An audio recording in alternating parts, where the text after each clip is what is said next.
Thank you. Right. Are you suggesting that someone's trying to make a real-life sequel? Stab 2? Who'd want to do that? Sequels suck. Two in the box! Ready to go. We be fast and They be slow. wow! A second Super Saiyan? Second in order, perhaps, but by no means in stature. Your fight is with me now. I'll have my revenge, and Deathstalker too. Man, I can't fucking believe this. Another basement, another elevator. How can the same shit happen to the same guy twice? Oh, please. By definition alone, they're inferior films. Hey, everyone. Thank you for listening to Inside the Sequel, the podcast where we go out and talk about sequel movies that may or may not get enough love or attention, or you just kind of forget to talk about. It's housed all right here. And I'm your host, Chris, as always. And for today's episode, it's going to be as toxic as it comes due to my guest, me being the host, and just the filmmaker in the movie we'll be talking about today. We are talking about Michael Bay's Transformers 3, Dark of the Moon.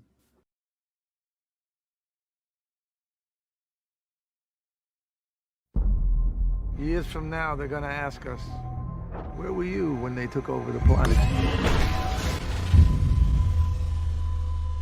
You're gonna be fine. I promise.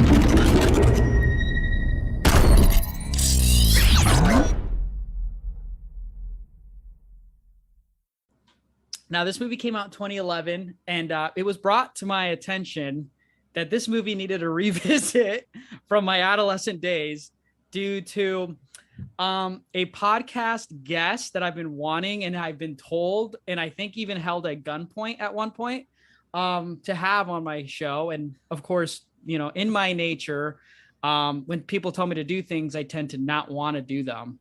And I feel like I'm going to deeply regret not doing this sooner. But today's guest, I have the incredibly handsome and also the most POS to make me watch these movies guest I've had. And I'm so excited to have him on. And that is Mark Wanner. Mark, how are you, guy? I'm doing good. I didn't make you watch these movies. I made you watch part 3. You chose to watch the first 2. That's on you. And also, you're not holding me at gunpoint. Deep down in the back of my head, I've always been like, God, I hope Chris asks me to be on someday. I'm not the type that like asks to be on podcast. I feel a little rude doing that. So like the second you messaged me, I was just like, yes. And one more thing I will say in my defense, I gave you a long list of sequels to pick from to discuss with me. Several of which I'm sure are more reputable than this, and I gave you the option and you chose this, so I'm all about transparency here, and people exposing have to know. Me. Well, Mark, I am so excited to have you on, my man. Whether it was because you still have Hubie Halloween as your profile picture on Twitter, or if it was because I listened to that wonderful podcast episode that you were on with Matt Bledsoe and on the Film Feast, and you were with Ken, of course, Ken Walker, Texas Ranger. Shout him out. Miss him. I love that episode where you guys talked about Suicide Squad. Jesus Christ, you are fat. That just dropped. You are fast. Buddy, you know, I find the time for I got to do the research, you know, and that is true. I don't blame you there. Well, I'm happy you enjoyed the episode. I mean, as Matt will tell you, I'm very self-critical. I always feel like I do terribly on these podcasts. So, you too, hey? Yes. You're not alone there. So I'm happy to have a fan. Yeah, you were really like off the mic, really gushing about being on this podcast. And I can't for the life of me believe that somebody actually wanted to be on here. That I didn't know as a first time guest. I feel like I lay the groundwork with a lot of first time guests and it's almost like a courtesy, but you were actually like, oh, I love wasting my life and my time listening to this podcast. And I love how you get publicly intoxicated and record. And I was trying to think of another thing you were saying. Oh, you were like wanting to see if I was wearing pants, which, I think you saw the pants are on today.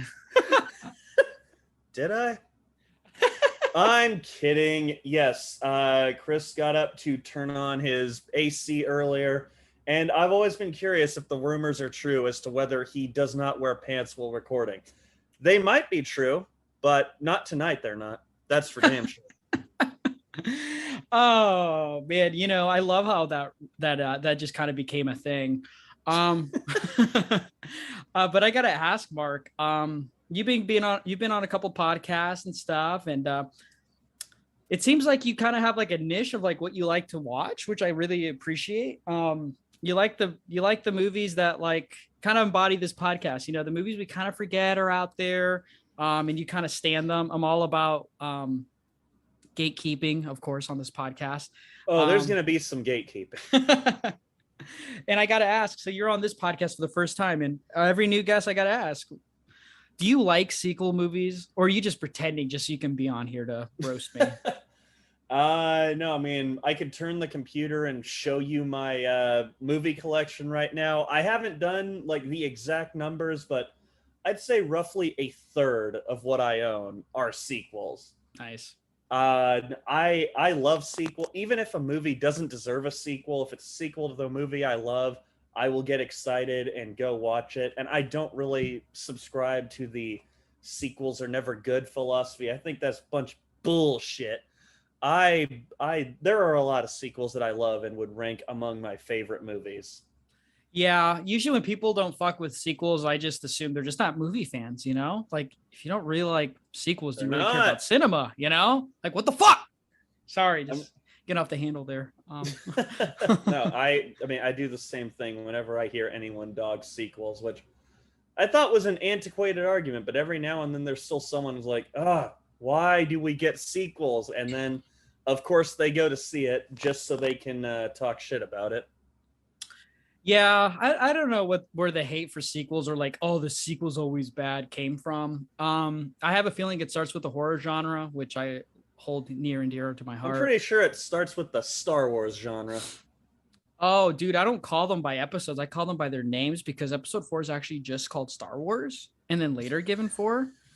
If you don't know about movie history, there you go. Enlighten me. Just kidding. I'm so mean today. I'm sorry. It must be because I'm drinking wine out of a mug glass. I encourage it. All right. I have a strong tolerance for people being mean to me. That's a lie. I'm a little snowflake. I just shatter at the slightest ego crack. Which is weird because I'm pretty sure Twitter's sometimes with movie opinions like bring back bullying, because that take is too hot and they can't handle it. Oh man, I love seeing hot takes tweeted into my feed. I see a lot of people are just like, just don't tweet that into my feed. I'm just like, bring it. I love it. Yeah, I don't know how I get so much Criterion news on my Twitter feeds. That shit be really pissing me off, guy.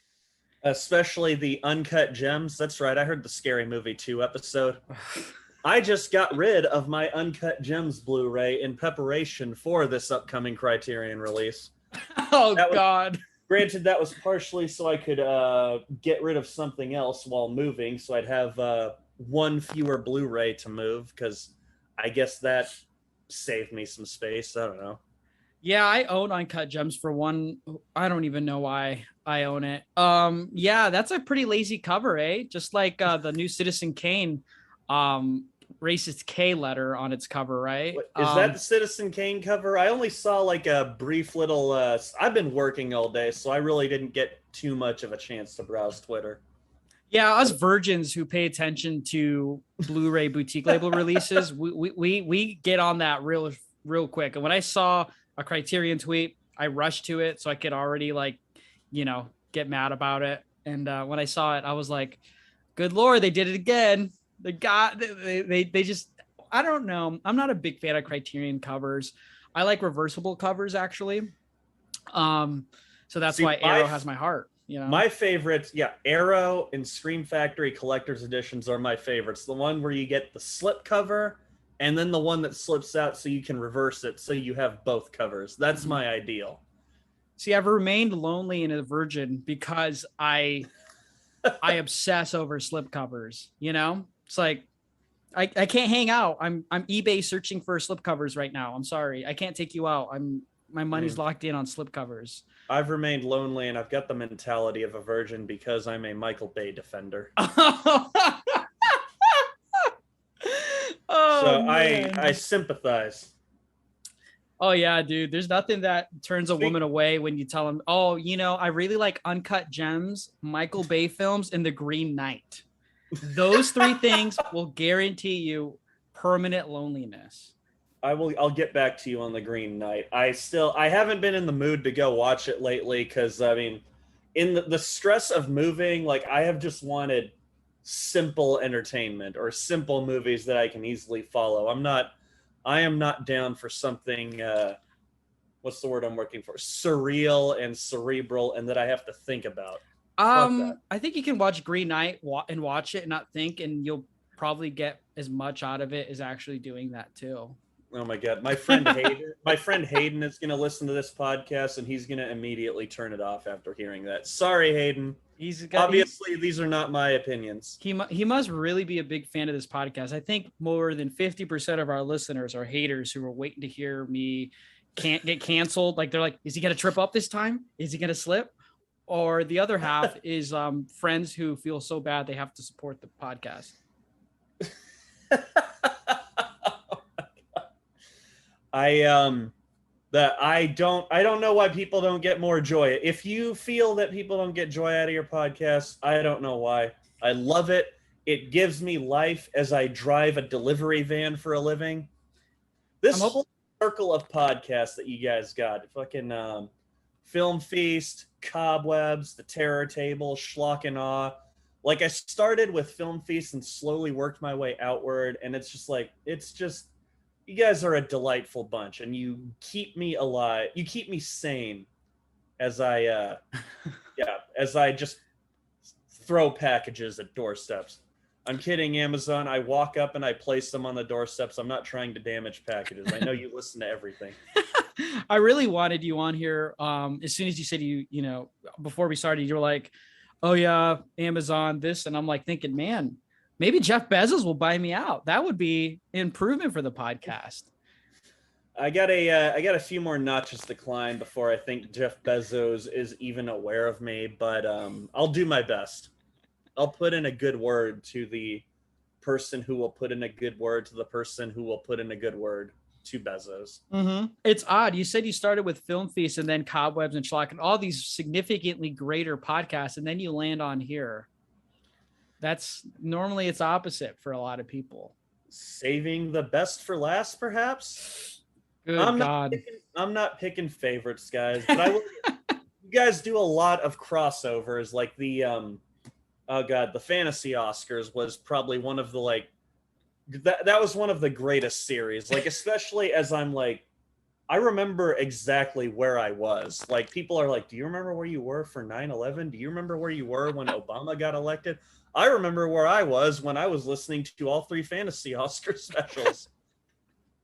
Oh man, that was like, I don't even know how do you put that into words, you know, that whole experience. I think it was the last time I was ever happy was when we did that. And there's a controversial move you made that gets mentioned on multiple podcasts, deservedly so, but for the wrong reasons.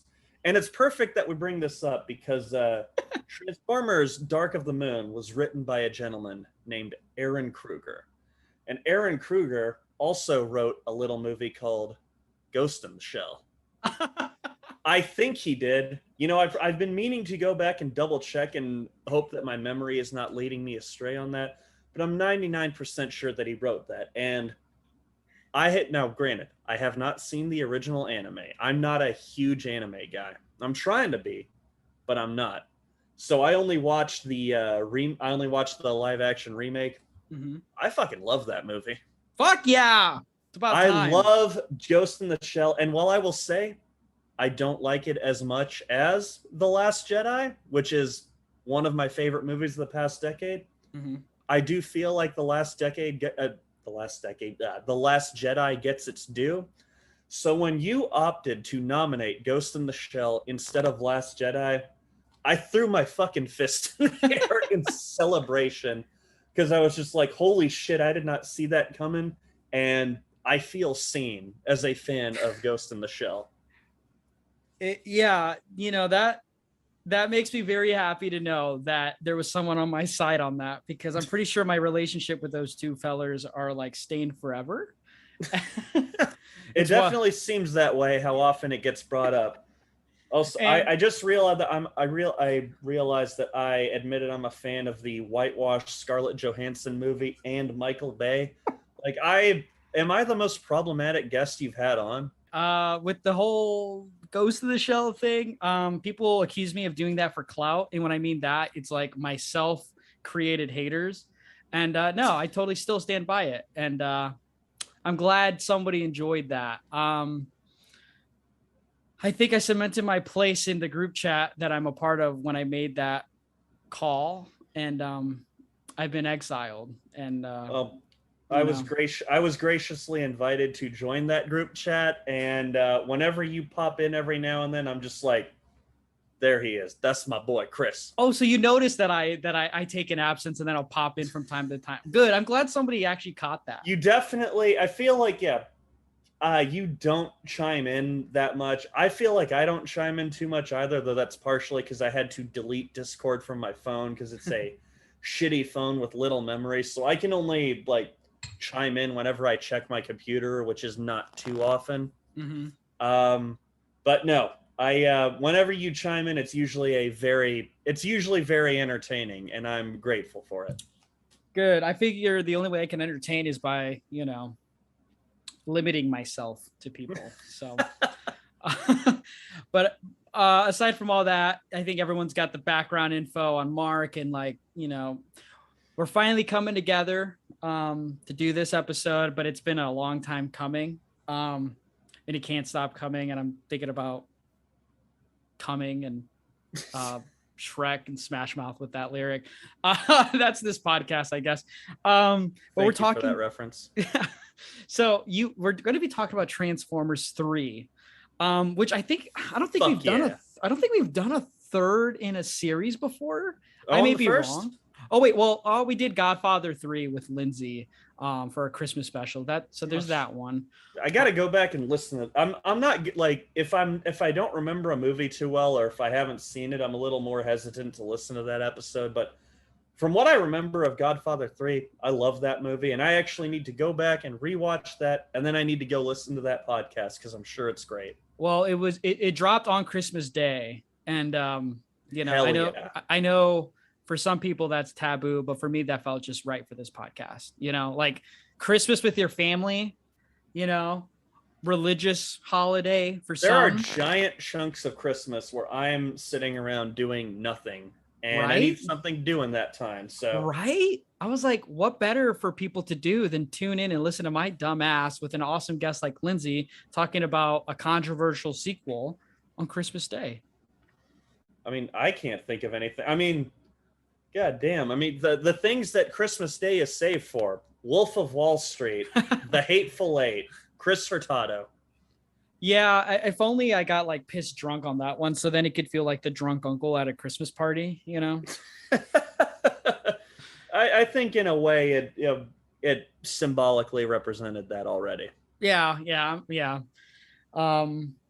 But I'm really excited for today's episode, Mark. Aside from all the fun we're having, I am really excited to talk about this one because I have watched all first of those three Transformers movies. Now, I couldn't get to watch.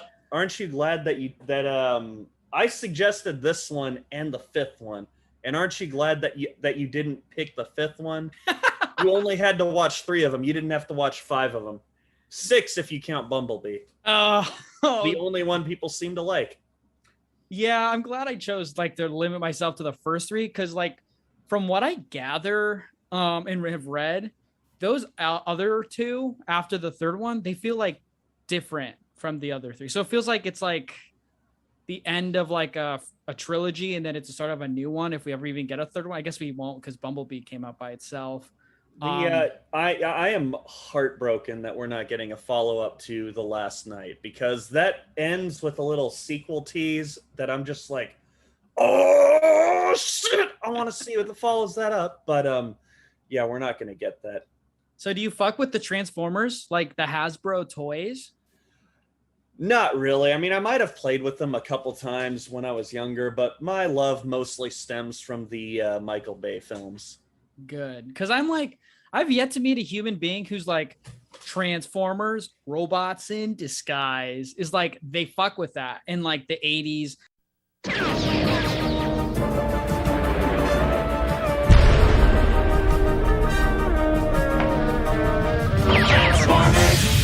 More than meets the eye. Autobots raise their battle to destroy the evil forces of the Decepticons. The Transformers. Transformers. More than meets the eye. Transformers. You know, I watched Gundam growing up more, and I guess Mobile Suit Gundam is kind of like the anime version of Transformers, but at least a lot cooler. I don't know. I put Transformers, Hasbro toys, and the cartoon show. I put that in like fucking like Rescue Rangers and like G.I. Joe, where it's like that shit's not cool to me, and it's boring and it's old, you know. And so I kind of, you know, I brushed off Transformers growing up. I don't know what toys you played with. But that was my mindset there. And, I always fucked with things like He-Man, you know, a lot of like 90s cartoon shows, obviously. But yeah, Transformers was a weird one for me. Yeah, no, I think I was just not too aware of it. Like I might have heard of the toys, but, never really got around to playing with them that much. Had no awareness of the cartoon until I was far too old. Most of what I watched when I was younger was like, I only watched Cartoon Network. I didn't watch Nickelodeon or Disney, mainly because I was just too lazy to channel surf. I just had my channel and I stuck to it. So I watched whatever was on there. Hanna-Barbera, Looney Tunes, Toonami, yeah. Sailor Moon and Dragon Ball Z were my two favorites, I think. Hell yeah. You give me pretending to be asleep and sneak into my living room and watch Adult Swim vibes. On the only show that I used to watch on Adult Swim was Home Movies, and yeah, that's one I kind of had to sneakily watch, but it wasn't a regular watch. But I mean, modern day Mark, Aqua Teen Hunger Force is one of my all-time favorite shows. Hell yeah, dude. That's like with me and Robot. I've had a renaissance resurgence with Robot Chicken since from 24 to 25. I've been watching that shit lately. And yeah, I'm 25 and I'm doing this. I'm a fucking loser, I know, but I fucking love watching Robot Chicken and like falling asleep to it. Or sometimes when I get sad, I just like make chicken tenders and make a alcoholic beverage that's too strong and start watching Robot Chicken and then fall asleep on the couch, normally with a plate in my lap and lounged over. Yeah, that's a good night. I'm 31 years old and my habits aren't that different, so I'm a lot sadder. I need to start watching Robot Chicken. I never really got into that, but I feel like I would like it if I watched it. I have a very stupid sense of humor. Which probably ties in partially to my love of the Transformers movies, because these movies also have a very stupid sense of humor, especially this one. We'll get into that. Oh my God. Yeah, we got to talk about Michael Bay. Are you a big Bayer? Is that what the fans of him are called? Or are they just called Chads and toxic masculinity? I can't remember. I believe they are called canceled. No, I am 100% a Bay fan. Warts and all. I understand his movies are problematic, but God damn it, do I love him. Like I I would definitely consider. I think I would secretly, low key, place him on my top 10 favorite directors. His movies are like, even if they're not the best movies, like they are some of the most enjoyable movies I've ever seen. Like they're oftentimes movies that I throw on in the background when I have household work to do. And yeah, they are. It's just there's so much that I can get into for my love of him, but it mainly just comes down to like the way I just love the way he shoots. He just has this great eye for compositions and editing, and oh my god, I'm getting lost. Like I'm just like word vomiting praise for Michael Bay without like getting into... Why are you taking your shirt and your pants off right now while talking about Michael Bay? Well, because have you seen Michael Bay movies? I'm thinking of Michael Bay movies. Oh God, yeah. Well, keep it on. Speaking of which, I've got Transformers 3 playing on mute on my TV right now. That's the thing. That's a thing I've taken up. Whenever I'm recording a podcast, I'll have the movie or a movie related to it playing on my TV in case there's something that I forget to mention, and it pops up on screen like, oh shit, I gotta talk about that.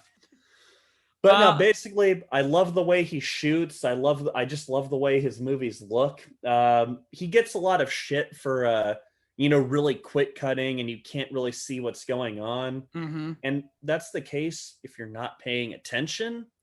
And I will admit, I've watched a lot of his movies in the back. Like I've seen Transformers 3 a lot, but I tend to play it as a background movie.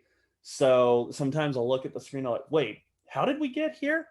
But when I watched it for this podcast, I tried my best to pay full attention, and like, it's very easy to see what's going on in his movies. If you just pay a little attention, you can see like how the shots interconnect. You can see how the editing is actually pretty precise, pristine, and there's no confusion in the way that his movies are composed. I feel, at least personally.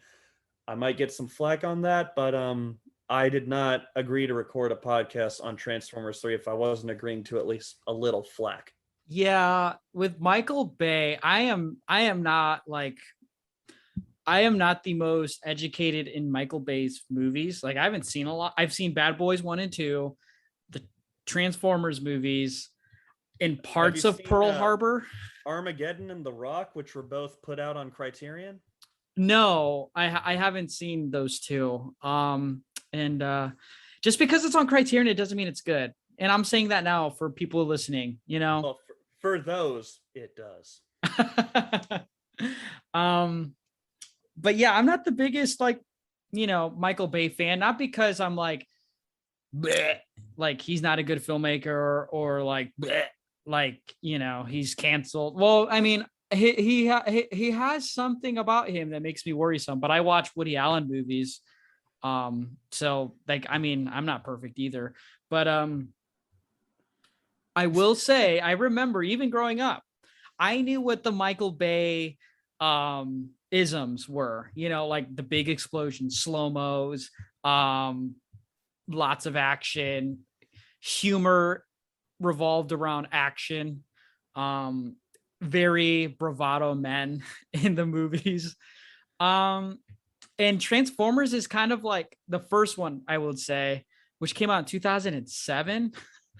Yes. Which is crazy when I think about it. It feels like it's more recent, but it came out in 2007. And oh man, see, that movie feels like ages ago to me already. But I mean, that's partially because I was in high school when it came out, and I've already been out of college for 10 years. So of course that's going to feel like a long time. Well, when you think about like properties that were like, I hate using the term nerdy, like geeky and now imbued in pop culture, like comic book movies, remakes of things from that were cool in the 80s, and like now you get toys, you get Transformers 2007, and it feels so different to I feel like what was coming out around that time. And I love Shia LaBeouf, and it was like a big coming out for him because he did that and Disturbia as well, and that made a lot of money. And you get Megan Fox on there, who was just blowing up as a star herself. And for me, the big thing about Transformers, and it's weird, it goes hand in hand. I've always associated the Transformer movies with Linkin Park and like just really cool quote unquote butt rock in the late 2000s, which I have a soft spot for that genre. And I do like Linkin Park, but that Transformers movie is iconic for those things. But when I rewatch it now, and even then, I feel like it's like it is a little dated. I mean, I'm the Michael Bay fan. I will 100% agree with you. Although it is funny you say that, because like the first Transformers especially is kind of a big like Amblin 80s somewhat throwback in like its story structure, because it's all about a kid and his alien. You know, it's E.T. It's this young kid going on an adventure with a weird friend. Like it's a very 80s story type. And in the past few years, thanks to Stranger Things, like that's become the norm. Mm-hmm. That's become like the go-to pop culture story archetype. And Transformers definitely came out at a time when that wasn't the norm. So it felt a lot fresher back then. In fact, the series has come full circle in that Bumblebee, which was the latest one, reverted to the kid and their alien story. And that came out at a time when that was the norm. So it felt... A lot of people think Bumblebee is the best one, mainly because it's not directed by Michael Bay. I like Bumblebee, but I would not rank it as the best. And that's partially because it does feel a little like it's just kind of copying the trends of the time in taking that structure. Yeah, Transformers, the first one, it feels when I watch it, it feels like I'm eating Doritos and chugging Mountain Dew and Red Bull and like downloading illegally music from Snapster, all infused with like Axe body spray and like, you know, hitting on girls in my school and just getting rejected all the time because that's what happened. But like that is the Michael Bay experience. Like that is the perfect description of a Michael Bay film. It's like, I don't know. Like I said, we said before, I'm not like the biggest infused of like Transformers, but I do remember Transformers being fucking, you know, wild in like it's Power Rangers in space with mech robots. And I knew who Optimus Prime was and like Starscream and Megatron. But my God, this movie is like, has none of that from the 80s and the 90s feel. And this feels like a military movie mixed in with a weird teen coming of age movie that gets a little too 16 Candles creepy for someone like Michael Bay. And like, I'm not trying to badge it, but I'm just like, I was like chuckling and to myself and be like, oh my fucking God. Like he owns this, man. Like we're really going through all this shit in this movie. Well, like that explains why it's 2.5 hours long, which is my biggest thing about it. Oh, that's not, no, the first one's not too, the first one gets close, but I think it tops out at like 2 hours, maybe 20 minutes, a little longer than that. No, not even Dark of the Moon. Age of Extinction almost reaches like 2 hours and 40 minutes. Like, when I saw that in theaters, if you take trailers into account, that was almost a 3-hour experience. Mm-hmm. But I'm curious, and I will admit, I've watched all the Transformers movies within the past month. I actually had, my 4th of July was fucking depressing. I kind of just bolted myself in my room at the house I was currently living at and did a lot of cleaning. And I just had a little Transformers marathon. I did 3 through 5. And then later in the month, I watched part 2 while I was doing some more packing before moving. So I have watched all of them recently. A true god among men in cinema. This man. I am honored. The only one I didn't watch was the first one because, God, I've watched that first one so many times over the years. When I saw it twice in theaters. When that DVD came out, I watched that DVD countless times. And then I got the Blu-ray and I watched that Blu-ray countless times. So when I was doing this rewatch, I was mainly just focused on the sequels. So it's been a little while since I've seen the first one, but I'm curious, which parts of that kind of struck you as creepy? Because the first one feels almost like the most innocent of them. I think it's because Shia LaBeouf and Megan Fox are supposed to be 11th graders.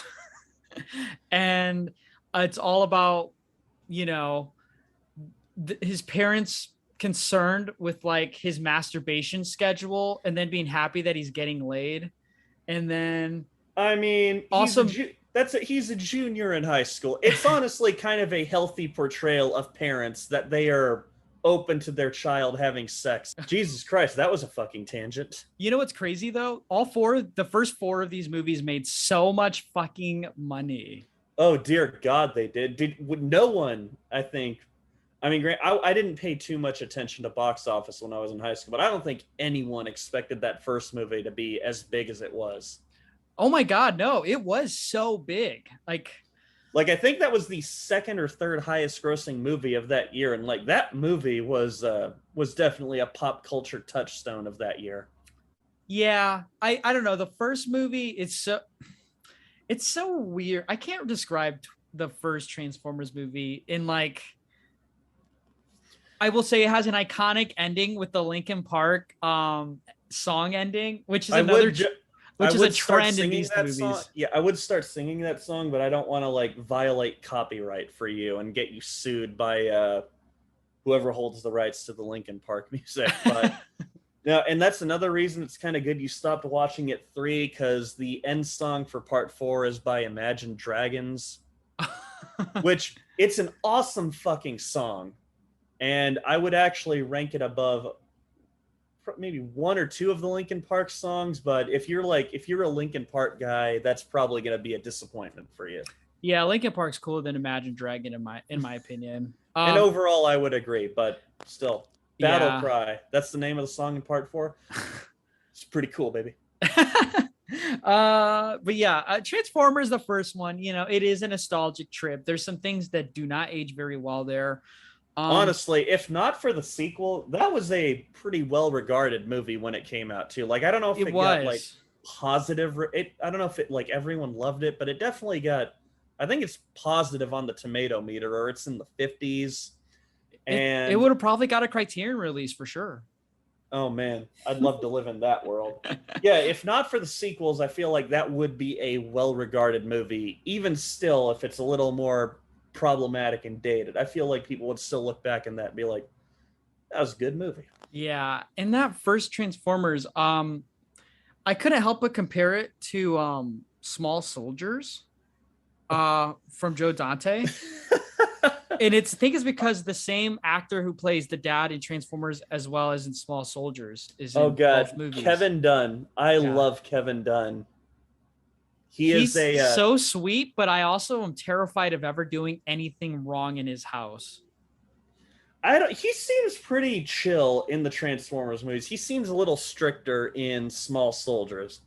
But I just think it's hilarious that you think of Small Soldiers, which is a movie that's very like I don't want to say anti-American, but anti-military, anti-war, anti-violence in the media and how that's portrayed. Mm-hmm. With Transformers, which is the very kind of movie that Small Soldiers is making fun of. I think the U.S. military enlistment list increased with the release of Transformers.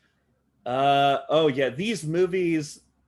That's the funny thing about these movies, that literally all of them, except for Part 4 and Bumblebee, are about, like, the climax heavily features the U.S. military fighting alongside the Autobots. It's like the U.S. military are the only ones worthy to fight alongside these warriors.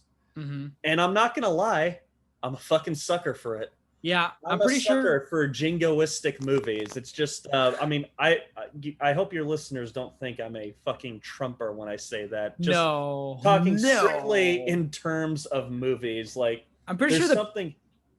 Oh, go ahead. Sorry. I was just gonna say there's something about that sensibility in movies that works. I'm also a big Peter Berg fan, as I think I've discussed on Film Feast, and even more than Michael Bay, Peter Berg is like the big rah America fuck yeah guy. Like Michael Bay, that's mainly his movies. I feel like he's a little more I feel like he would be a little more chill in real life. Like I've heard Megan Fox and Scarlett Johansson kind of just describe him as a nerd. Peter Berg is very much like one of those people that would be portrayed in one of these movies in real life, I would imagine. Well, I feel like the people who really liked Transformers when it first came out were the same kids who would like go up to the Marines and U.S. Army recruiters in our like cafeteria and like do push-ups in front of them to like get the invite to get enlisted. And then I'm pretty sure Megan Fox described Michael Bay as a literal Hitler on set, and that's why she's not featured in the third movie. So I don't know the specifics of her not being featured in the third movie. That's the story that went around, is that she referred to Michael Bay as Hitler, and Steven Spielberg ordered that she got fired because of that. But I've also heard that she just like, her heart wasn't in it as much anymore. Like, I mean, Michael Bay is an exhausting guy to work for, and these are exhausting movies to make. And I think after 2 of them, she might have just been fed up. And Michael Bay could sense that he was just not having that in someone he worked with. I meant to do a little more research on it before I started recording because I wanted to have the definitive answer. This is why Megan Fox wasn't in this movie, but I've been working and moving nonstop, so I did not have nearly as much time to do all the research I want. I come onto these podcasts, I treat them like school assignments. Like, I want to come on prepared. I want to know my shit. Right. This movie... But I feel like for no reason at all, people are like, why the fuck did Chris say Small Soldier Transformers are really good? The reason I thought that, just before we move on, was because both movies feature a kid in high school who has a huge crush on the cool girl in his school, and he befriends something that's in hiding, whether it's a toy, in this case it's a car, which is based on toys. And he's hiding the fact that there's something wrong with them from his parents and from the girl, but then the girl finds out and is cool with it. But the thing that they're hiding has a nemesis, whether it's the Commando Elites or the Decepticons. And then the family gets brought in, and then you get some sort of government agency that chimes in on it as well. And that's kind of where I got that kind of comparison. And like the rivalry between Optimus Prime and Megatron feels like Major Chip Hazard and Archer. But that's where it ends. I think Small Soldiers is a better movie, of course, but they also feature the same actor in it. I'm glad I defended myself there for no reason. I mean, that does make perfect sense. And I mean, Joe Dante is probably one of the most Spielbergian directors outside of Spielberg. God, that's such a good way to put it. Yeah. I mean, he's obviously a lot darker, but I mean, he came up under Spielberg, like Gremlins and Gremlins 2. I mean, I guess technically Small Soldiers was Spielberg, because that was one of the first DreamWorks movies. Mm-hmm. And yeah, he's definitely got those same sensibilities, and he kind of tells those same Amblin-esque stories about kids in suburbia. And that is very much like Transformers. I mean, Transformers is probably to some extent somewhat influenced by Joe Dante. Probably. And I'm pretty sure Joe Dante is disgusted at that point. Because Joe Dante is the anti-Michael Bay. Yeah. And one thing that Michael Bay does with all 3 of these movies is he adds some similarities to all of them, but like changes the story's villain and like the cause to action. So like, we get the first movie, pretty simple. Autobots are there because the Decepticons are there and they want to help humans. We get that. Second movie, Revenge of the Fallen, different premise because of the villain. But same bad guys are there. And each movie, up to the third one at least, the U.S. government always wants to shut down the Autobots, even though they're helping them as time goes by. In each movie, it's like, we're going to shut down the Autobots. And then the military boys get pulled into it. And then Shia LaBeouf finds out things before the government, and they won't listen to him. I would say Revenge of the Fallen, the second movie, is the least it's my least favorite. And I think it's the worst of the 3. It's the worst. I would say it's the worst of the 6, because I've seen all of them, and I will say I have a soft spot for that movie just because it. Well, first off, it's a Michael Bay film, and there's not a single Michael Bay film I dislike. Jesus Christ, I'm getting myself canceled here. But there's a lot of isms in this movie. There are a lot. I fully admit that Transformers Revenge of the Fallen is problematic as shit. But there are a lot of elements to that movie that I still enjoy. And also, it came out the summer that I went to college, and it's about Sam going to college. And so I'm very nostalgic for the my first year of college and that summer leading up to it. And that movie like just kind of ties into that perfectly whenever I watch it, since he was going to college too. Yeah, the Sam Witwicky thing in the second one is not as strong as in the first or the third one. Like Sam actually annoys me a lot in that movie.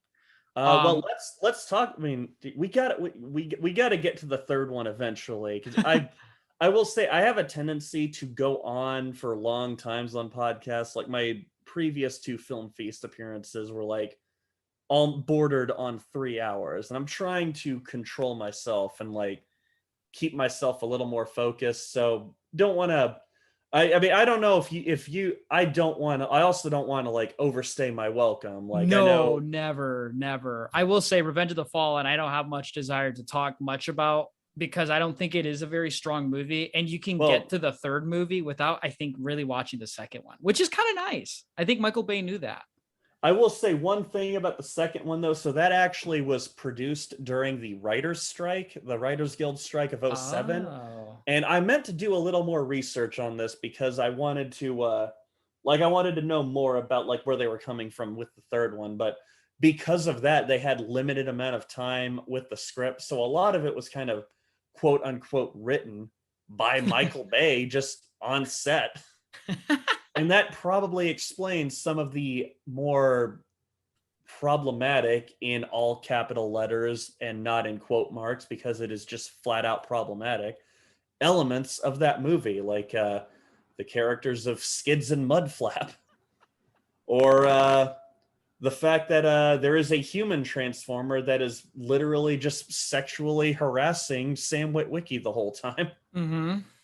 We don't need to talk about part 2. Like pretty much all we need to talk about part 2 is that Megan Fox was like the it girl of the time, and she came and she did not come back for this one, and she's replaced by Rosie Huntington-Whiteley, who, according to Michael Bay, at least on the making of for this and a GQ profile I read, was really nice to the crew and would say hello to them. And based on a sounds like some simps on set. I don't want to tell tales out of school, but I've heard through a secondhand source that on the set of Transformers 2, Megan Fox did not want people looking at her. So it sounds like she might have been a bit of a diva. Although I did recently also have a friend bring up to me, I mean, can you blame her? Can you imagine what it must be like for Megan Fox to just be stared at by a bunch of horny guys? And so like, okay, I kind of understand it, but still sounds a little rude. And it sounds like Rosie Huntington-Whiteley was a delight to be around on set. Even if we can already get into the problematic elements of part 3. The first shot of her in part 3, which is essentially the first shot of the movie after the prologue, is a close-up of her ass in lingerie walking up a flight of stairs. Jesus fucking Christ, this movie. Yeah, when I heard that, I was so fucking nervous. I was like, what? Because the third one is my least remembered. And when I saw that, I was like, oh my God, he's just like full on unapologetic at this point. I had another friend who was theorizing like he was just so mad that Megan Fox left that he was trying to like hype this girl up to the audience. Like, no, she's just as hot as Megan Fox. And he's like trying to play that up. There's also that shot a little later in the movie when she shows up to visit Sam at work, and she gets out of that $200,000 Mercedes, and she's like in that white dress, and she's spreading her legs as she's climbing out of the Mercedes. Like it is a fucking GQ shot, if anything. Like he is shameless in this movie. But you know what? I was gonna wait to tell you until we recorded, and I'll let you know now. The third one actually became my favorite of the 3. Well, so my favorite of the bunch would be the 5th one, I think, but the third is a close second. The third one is strong. And what I mean by that is I won't actively seek this movie out for another 25 years. But if it was playing in the background at probably a bar somewhere, because this movie's for the boys, I wouldn't be mad. It's a good background movie. Like you said, you're doing that now. The third one I will say is a good background movie. And also, I really enjoyed for Michael Bay in the first two movies had such a problem with getting me hooked into these movies to start. But in this one, he gets me because he's CGIing John F. Kennedy, LBJ. He's throwing conspiracy cutaways and like information and backlogging history of the U.S. government and Transformers and the moon landing. He's like encompassing like actual history with this world he's created, and it makes kind of sense. And I kind of like that. I think the opening to this movie is really fucking strong.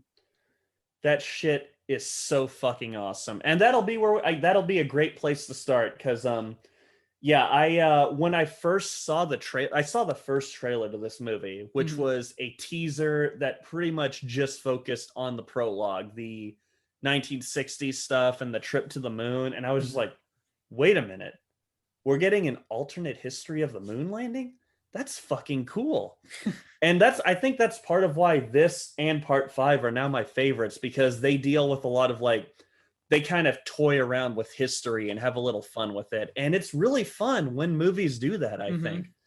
And yeah, when I first saw that, I was so pumped for this movie. After, originally, I can also talk about like my complicated relationship with it, because this one came out when I was in film school, and I was starting to pay. Oh, so you think you're better than me? No. Back then I might have, but because I definitely went through a pretentious phase, as everyone did, and that kind of explains my complicated relationship with this movie, because I did not like this one when it first came out, and now it's my favorite. And on the offside, I actually really enjoyed the fourth one when it came out, and now that's like my second least favorite, as well as the second one, which I'm gonna be honest, I liked Revenge of the Fallen. Like, I told people that I didn't like it, but every time I watched that movie or it came on TV, like, I had a fucking blast watching. I saw that one twice in theaters willingly. Yeah, I think the thing about Revenge of the Fallen I didn't really enjoy is, one, I cannot stand John Turturro in the second one. Oh boy. And I cannot stand how the movie is called Revenge of the Fallen, which is the name of the enemy, and he's there for 5 minutes. He doesn't revenge anything. But he's voiced by Tony Todd, and that alone makes him kind of awesome. True. But you get Leonard Nimoy in the third one, which I think is awesome. And as a fan of Kingdom Hearts, I kept thinking of Leonard Nimoy's voice acting in video games for that, which I think is badass. But yeah, I know he was in Star Trek, whatever. But Revenge of the Fallen, which I think some people don't get confused. Revenge of the Fallen, the second one, I think got wrong that the third one gets right, is it goes too far back in history. It talks about like ancient history and the Egyptians in the second one, and it's in the desert, and it looks exactly the same sets of the first movie where they're in the Middle East, and it's all military stuff, and you still get robot balls jiggling everywhere. See, I would disagree there. That's actually one of my favorite elements of the second one, is that it kind of has this National Treasure-esque plot where they're like hunting down historical clues. Like, it starts at the Smithsonian, and there's the fucking SR-71 turns out to be an old ass Autobot or Decepticon turned Autobot with a cane and a fucking beard. It's like, why does this robot have a beard? It makes no sense, but who cares? It's fucking cool. There's a lot of times in these movies where I just have to sit back and say, who cares? It's fucking cool. And there were definitely several times I did that in the second one. And God, you see, my enthusiasm just has me going from like, just kind of rambling from one tangent to the next. I got to get back to what I was originally saying. That's one of the things I liked about the second one, was the national treasure-ness of the plot, how they're kind of hunting down these clues that are tied into history. And that's another reason that I love the fifth one so much, is that also that ties into Arthurian history. And there's a lot of kind of alternate history with that. And sounds like it's a better story than Green Knight's Arthurian take, eh? I mean, I think I'm gonna like Green Knight, but will I like Green Knight as much as Transformers: The Last Knight? I'm not gonna lie, I'm not sure I will, because I love Transformers: The Last Knight. Mm-hmm. That's right. I want to get this pot stirring. The Last Knight or the Green Knight? I want to see whose side's on who. Yes, email your answers to the Sequelpod. Holy shit, I actually remember. Yeah, sequelpod@gmail.com. Give me your hate mail. And also tell us, what is your least favorite Transformers movie? And I don't want to. We don't want to hear why, because who gives a shit? Yeah, I kind of like how at least Michael Bay brings back the same recurring actors. Like Josh Duhamel is in this again, and Tyrese Gibson's in this one again. And Fun fact: this came out the same summer as Fast 5. Oh, is that a big deal? For me, it is, because they're like two of my favorite action movies of the 2010s. Oh, I haven't seen Fast 5. Fast 5 I haven't seen a Fast and Furious movie after Tokyo Drift, actually. Oh man, I mean, I'm not gonna shame you. I do love the franchise, but some good shit there. I still sleep pretty soundly at night. And I mean, you should. There are enough people fighting the Fast and Furious battle at this time. I feel like the army of defenders has grown on that one over the years, that I'll just let it be. You know what? You're friends with Daniel. He'll be the one to fight that battle. Oh yeah, Daniel and me. Yeah. This movie, I really wanted to bring these things up because I don't want to just talk about this. I want people to watch this. But I had to ask you, Mark, do you? It seems to me like you want to prevent people from watching this one. No. I seriously do think this third one is the strongest of the first three. And I really do mean that. I did enjoy this movie, but also there are times I was like, what the fuck is this movie? And then I'm like, what the fuck is that? But then also like, oh, that's actually kind of cool. And then I'm like, that seems similar for things that eventually come out and things that have happened. This movie feels like a mix of the first and third Terminator, where it's like a portal to bringing things like the Terminators in the future come back into the present. In this movie, Celestial Prime wants to bring things from the past and the future into the world, from Cybertron into to planet Earth. It feels like it's transporting that kind of mentality of technology into the present time in that way, if that makes sense, because the war zone scenes in Dark of the Moon feel like the cutaway scenes that Terminator 1 and 3 had with its technology and the flying like airspace ships and going through, like, you know, instead of like a major, I mean, it's in Chicago, it's not in something like New York or anything, but it also feels like Avengers Assemble, where it's like in New York, in the big city, with all these aliens and different technology coming into it. Also, fucking Celestial Prime's sword is a double-bladed Thanos sword that we saw in Endgame. Sorry, I do want to correct you. You do keep saying Celestial Prime. It's Sentinel. Oh, Prime. Sentinel Prime. Show some respect. Although I do love a good misspeak, and Celestial Prime is a pretty cool name. Yeah. And yeah, you're right. No, this definitely has, like, it definitely feels like the final battle in Avengers, but this came out the year before Avengers, and I like this a whole lot more than Avengers. Hot take, people. All I'm saying is that the Russo brothers stole Sentinel Prime's blade for Thanos because of this movie. In this movie, it's a 2011 movie, baby. You don't think we didn't forget? Every bad guy or every bad guy's creation is a fucking blue beam into the sky. And we get that in this movie too. And I feel just at home with it. You know, people like people like criticize it. And I do criticize it too, because it's like, bleh, it's boring. But what the fuck else are you supposed to do? Fucking blue beam sky that shit, you know? Like, I'm down for it. And also, so I'm gonna just say I'm gonna get shit for my earlier comment. I'm gonna sound like a Marvel hater. I just want you guys to know I do thoroughly enjoy the Marvel movies. I enjoy the first Avengers. I'm not trying to stop clout chasing. I'm not trying to put it down just to build this up. I'm just stating my genuine feelings on the matter. I do enjoy this movie more than most Marvel movies, and that says certain things about me, and I'll just have to live with those things being said about me. But yeah, I am a Marvel fan, and yeah, Infinity War and Endgame, fucking slap. That's all I'll say. Well said. But here's the Ant-Man movies. Here's the thing, though, that the MCU movies don't have going for it, unlike this movie. This movie is dark as shit, like in its thematic themes. Oh God, yes. In this movie, and I mean, this movie has like, God, you see like large scale destruction in this, like, and it feels more graphic than it does in Avengers or any Marvel movie. Which is crazy because this is a kid's toy line from the 80s, and now we're getting the fucking end of the world in Chicago. And I'll just say movies that take place in Chicago or like have some sort of reference to like Chicago, I'm personally biased towards. I like that thing. And I've kind of felt like, man, like those people are dying right now. Those like Willis Tower is falling on those people. And you want to know what's hilarious? Chicago gets destroyed in this one.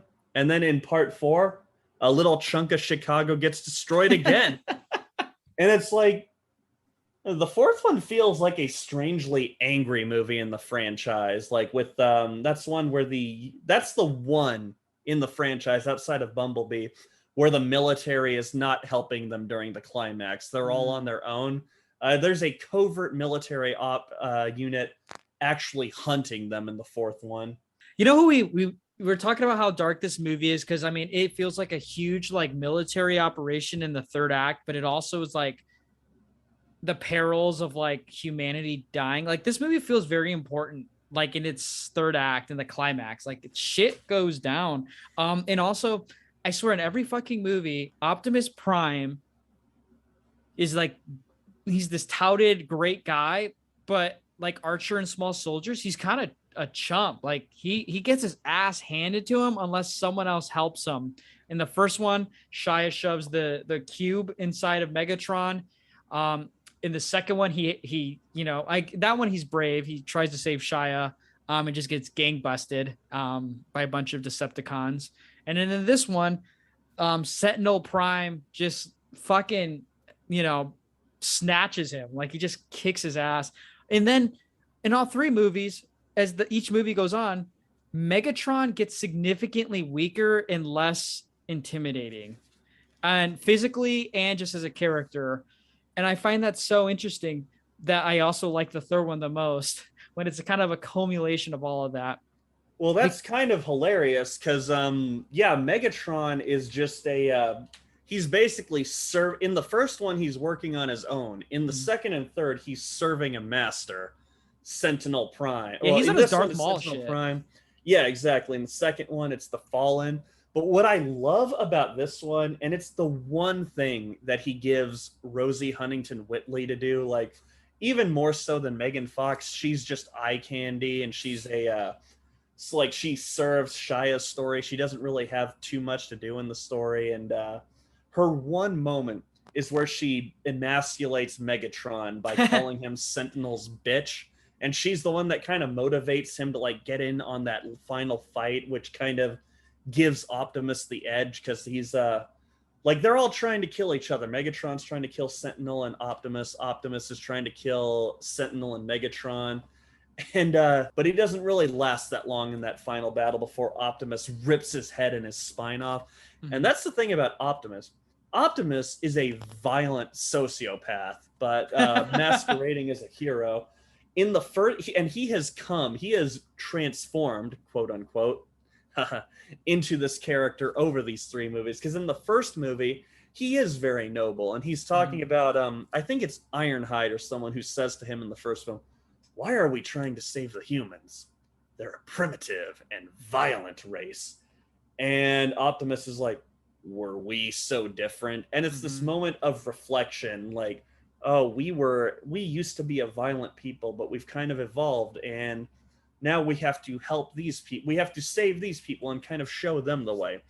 And then by the third film, Optimus is shooting Sentinel Prime in the back of the fucking head. Mm-hmm. He comes up after we think that he's dead. He comes back before the climax, and he's like, "We will kill them all." He is angrier. He is more violent during that first film. And in Michael Bay's eyes, this is seen as character growth. And I'm sure in a lot of Americans' eyes, it is seen as character growth. Like I said, these are very jingoistic, rah-rah, America, fuck yeah, conservative movies. And And he gets his ass Honestly- handed to him most of the movies too. He does. I mean, he quote unquote dies in 2 of them. He dies in the second one and is only brought back to life when fucking Shia visits the robot gods. Jesus Christ. Remember the robot gods? Oh God. Yeah. And then in this one, we think that he doesn't really die. We're just made to think that he dies, but that's I think that's kind of the like the audience, when we're watching it the first time, we're supposed to think that he dies, and it's like, oh, they're doing this trick again. We just saw that last movie. I will say, in terms of rooting, I was rooting for Michael Bay near the end of this movie because of his filmmaking.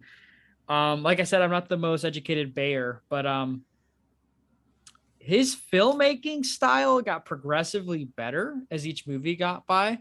By the third one, I feel like it's pretty good. Like, he's doing a lot of hero shots. He's doing slow-mos. He's doing a lot of grand scale shots in his movie. And there were jaw-dropping scenes in this movie where I was like, how the fuck is he doing this on screen? This looks expensive. This looks crazy. Like when that one robot that digs underneath the streets of Chicago, and like he just springs everything up, and like half the city right there. It's he's so on fucking awesome. He's like on love top it. of these things. Yeah. And this building that's half leaning and falling. And Like I said, that's one of the moments that got me like really wanting to watch the movie. So, why the fuck is this movie 2 hours and 45 minutes though?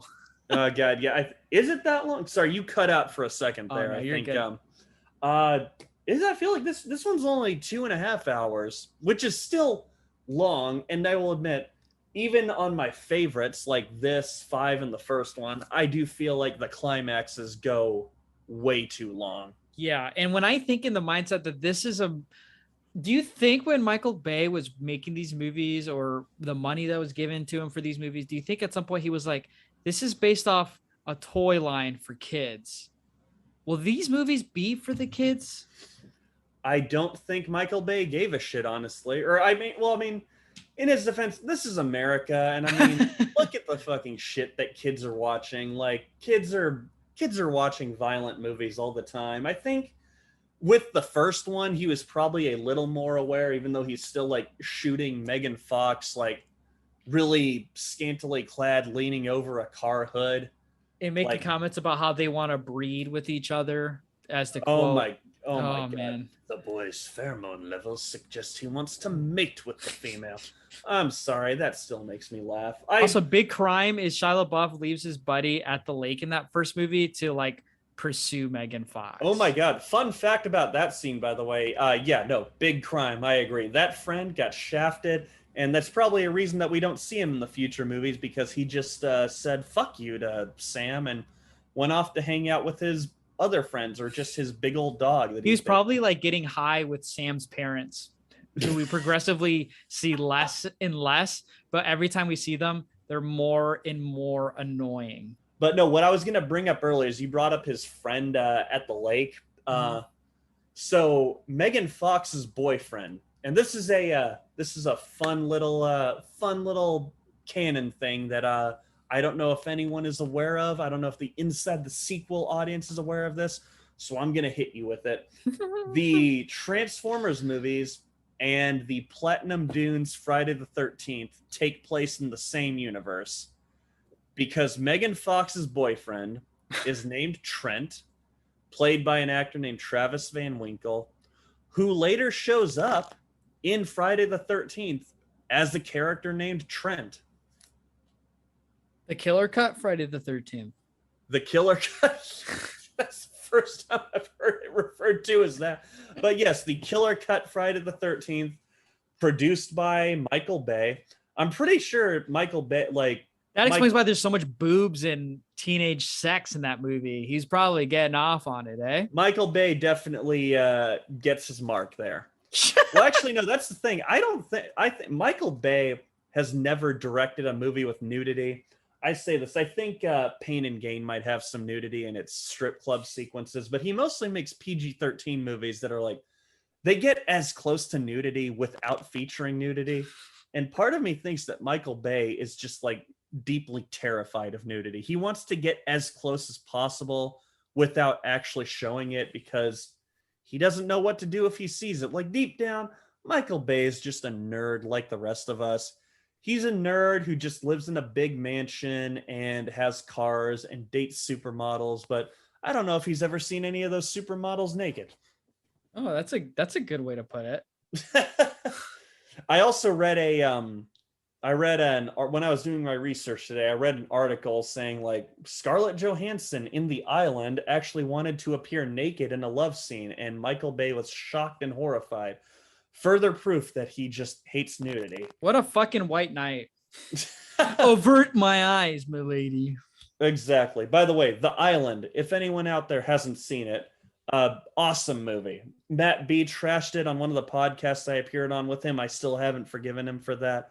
But that seems to be one of the more like, it's not a Bay movie that a lot of people have seen. It was kind of a bomb, but that seems to be one when people watch it, they end up liking it. So if you haven't seen The Island, people, seek that one out. If you're looking for a movie to watch based on this podcast, before Transformers Dark of the Moon, you might want to watch The Island. But yeah, let's wrap up Dark of the Moon. I really like this one. From the three, it was worth getting through Revenge of the Fallen for this. So I'm happy. Hell yeah. I'm happy, Mark, that you wanted to talk about this one and challenged me to get through the first three at least. I had to take multiple showers. I had to go through a detox session, and just like watch great cinema in recovery to get back to where I usually am with the state of watching movies. After watching Revenge of the Fall, that's like my least favorite. That one is that's most people's least favorite. Like that's one that kind of turned a lot of people off the franchise. Even people that liked the first one, they're like, after they watched Revenge of the Fallen, they're just like, never again. Oh, Michael Bay, I love you, homie. There you go. And just like that, we have Mark Wanner on his first episode, gatekeeping Michael Bay. And I'm gonna do some gatekeep. If anyone ever, like, the Transformers movies are so fucking reviled that, yeah, whenever people come around to love them again, I might do some mild gatekeeping just because it's like, I remember what you said about these movies, and I'm not going to let you off the hook that easily. That's only some people. Other people come around to love. Please, people, come around on the Transformers movies. They need your love. Oh, my goodness. A sequel to Part 5. No, I mean, if you don't like those, there's always Bumblebee for you, which seems to be the one that everyone likes. I like Bumblebee, but I mean, I come to these things for the Bayhem, so the Bayhem. Bumblebee doesn't deliver on that front, but I will say Bumblebee is better than I'd put Bumblebee in the middle of the franchise. Like, hey, for anyone who cares about my Transformers ranking, here it is. 5, 3, 1, Bumblebee. 4 and 2. Yeah, 2 is there's not a single movie of those I dislike, but I do have a lot of problems with 4 and 2. Actually, menace right now. Jeez, Louise. I would say like Bumblebee is solid, and in my eyes, the first 1, 3, and 5 are fucking great. Those odd numbered ones are they're gonna be they're classics in the Wanner household. I'm literally on fire. Of one. I'm on fire right now with these fucking hot takes. Like, this doesn't usually happen to me. I am a hot the amount of blasphemy machine on this episode today is like has left me scarred and deformed. It's okay. I bought Marriage Story recently, so I'm allowed to have these hot takes. Oh yeah, dude. I went to comfort movie. I went to see Zola in the theater, so I've gotten my like true cinephile cred done for the month. I'm allowed to just bask in my hot takes. Oh yeah, I'm not aware of that movie at all. I'll either way. I would say lucky because that's how I felt when I saw the trailer. With you know Harry what? Dean Stanton. Yeah. Let me just say it's an A24 movie, so you probably don't want to know anything about it. I don't. I think it's A24 for like the real fans. I don't know. Oh my! I'll you know what? I'll give you some mild A24 shit talk on this podcast while you've got me. I threw down the $45 for their Midsummer director's cut because I love that movie, and even though I prefer the theatrical, I want to own both. And I was curious to read this Martin Scorsese introduction. Anyway, the case is really nice, so good for them on that. The disc has no bonus features, doesn't even have a menu. It has a tiny little menu where it's like, would you like to watch this with English subtitles? And that's all they give you. And the Martin Scorsese introduction is like, it's either a page or two, like really, really short paragraphs. He doesn't say much. My friends joked that it's like Martin Scorsese just wanted to use A24's bathroom and they like held him hostage by getting him to write an introduction for this. It's really pointless. You buy that director's cut, that's fucking fatherless activity right there. You're never gonna bear children because believe me, I like the case, so I'm happy I own it. I've got it displayed with all my little collectible items, but I do feel like I was cheated, A24, and I will not be buying any more DVDs or Blu-rays you put out because you don't fucking know how to do it. Yeah, they're just gonna let Criterion eventually just do it. Yeah, outsource all your collector's editions, A24, please. Oh my god. Yeah. Criterion's probably gonna put out Midsummer, and I'll have to like quadruple dip on that fucking movie. Almost puked thinking about how that could be a thing. But Mark Wanner, my guy, thank you so much for coming on here, putting your heart on your sleeve, and outdoing what I usually do on this podcast, dare I say. With your opinions and takes. I really appreciated the energy on this one. Thanks for having me, man. I had a fucking blast. Thanks for letting me I feel like I did a lot of rambling on this one. Thanks for letting me ramble for almost the span of the movie. Yeah, almost the span of the movie. We are close to the runtime of the movie, and I feel like I've taken up way too much of your time. No, never. I'm happy that people want to actually be on this podcast. So, and you've earned your ticket for another one. And this time I'm going to cook up a sequel that you'll have to go through 2 more movies to get to the one we want to talk about. Oh boy. Can't you just bring me on to talk about like a crowd pleaser, like Dr. Sleep or something that everyone likes? If that was the form, I want to stay in I don't want to like completely burn bridges with people by just coming on to talk about the crazy movies, although that is kind of fun, so I wouldn't mind that. Yeah, you'll be on probably for this one along with oh god, I can't even cook up something right now because I'm still processing all we talked about tonight. We'll get you back on. You're gonna bring me on for the fucking before movies, aren't you? Because I haven't seen those. You'll probably be on here with me and Nathan Jones and Daniel and Mitch, and we're all gonna be talking about Suspiria from 2018 or something. I'd be all right with that. I have a Mondo print for that movie, and we all have to take shots every single time someone says they like the movie. And I'll be drunk 10 minutes into it. So well, I'll come up with a way around that. Like, this movie's pretty cool, baby. Or I like Dakota Johnson in this movie. Yeah. Or I thought Tilda Swinton looked hotter as the old guy than just Tilda Swinton or something outrageous like that. Oh my god. Yeah, but Mark, if anyone wants to check out your crazy opinions, and you were on the Film Feast recently and on another podcast, where can people find you, man? I mean, you can follow me on Twitter at theshape14. That's at capital THE _ capital SHAPE 14. You can find me on Letterboxd, just my name, Mark Wanner. I forget what my username is there. Both places, yeah, as Chris said, just look for the Hubie Halloween photo. I've got a brand spanking new 4.5-star review of Transformers Dark of the Moon. Good God. And I've probably got more hot takes to follow that. You fucking villain. You can hear me on a recent episode of Film Feast talking about the Suicide Squad. Other episodes of Film Feast, Schlock and Awe. I'm gonna be on another episode of Schlock and Awe that we're actually recording this Sunday. I don't know when it'll be out, but it's a pretty interesting double feature. I can't believe the shit that Lindsay lets me come on to talk about. God bless her for it. I do love the schlock and all as a veteran of guesting on that podcast. Oh God, the Rugrats episode. What did you double Rugrats with again? Aristocats. And it's cinema at its finest. That in that was podcast. A great episode. Appreciate that. I do better with my guests than on my own show. It's weird. I can't explain it. I think it's because I have more respect for other people's show than this one. But I do appreciate you being on here, Mark, for your first episode and talking about this movie. For those who are tuning in, if you missed last week's episode, we had Carmelita Valdez, where we talked about Return to Oz. Great episode.